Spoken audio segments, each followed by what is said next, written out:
Some discoveries aren't meant to be made. Some things stay buried for a reason. My name's Daniel, and I used to work in landscaping. Simple work, digging, planting, clearing land for new homes. But there's one day I can't forget. The day I found the bottle. The day everything started. It was a warm afternoon, late summer, and I was digging trenches for irrigation lines on an abandoned lot. The property had been empty for years, weeds taller than me, trees with roots twisting out of the ground like veins.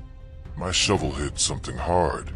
At first I thought it was just a rock, but when I cleared away the dirt, I saw glass. It was an old bottle, thick green glass, sealed with black wax that had hardened and cracked with age.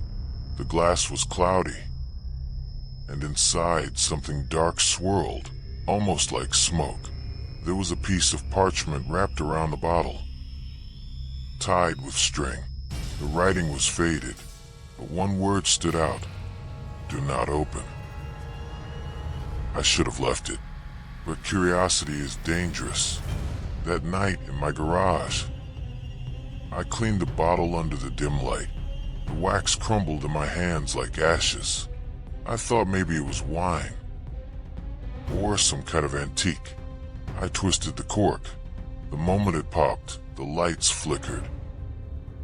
The air grew colder, and from inside the bottle came a sigh, like someone taking their first breath in years. At first, nothing else happened. But that night, when I went to bed, I heard it. A whisper. Soft, right beside my ear. I turned on the lamp. No one was there. But on my nightstand, the bottle was sitting, uncorked, even though I had left it in the garage. Over the next few days, things escalated. The whispers became voices. Low, angry murmurs echoing in corners of the room. When I looked in mirrors, I'd see shapes behind me, tall, thin shadows that disappeared the moment I turned. One evening, I came home to find muddy footprints leading from our front door to the bedroom. The bottle sat in the middle of the bed, liquid swirling inside it, though I swear I had poured it out. The parchment that once said "Do not open" now had new words scrawled across it. Words that hadn't been there before. Finish what you started. I stopped sleeping.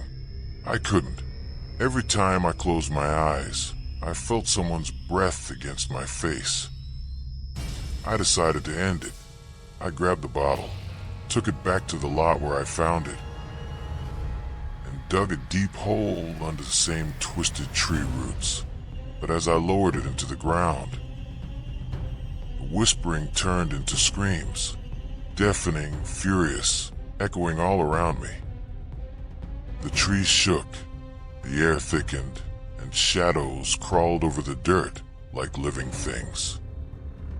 And then, the bottle shattered in my hands. Dark smoke poured out, rising like a storm. Faces twisted in agony formed in the air, clawing and writhing. One of them looked directly at me, its mouth stretching wide, and it spoke in a voice that wasn't human. "You set us free." The ground split beneath me, roots snapping, soil turning to ash. I ran, tripping and clawing my way back to the road. When I finally looked back, the lot was silent again. The hole where the bottle had been completely filled in, like nothing had ever been there. I moved away soon after. I left everything behind, but the voices didn't stay buried. Some nights, when the house is quiet, I hear glass clinking, like a bottle being set on a table.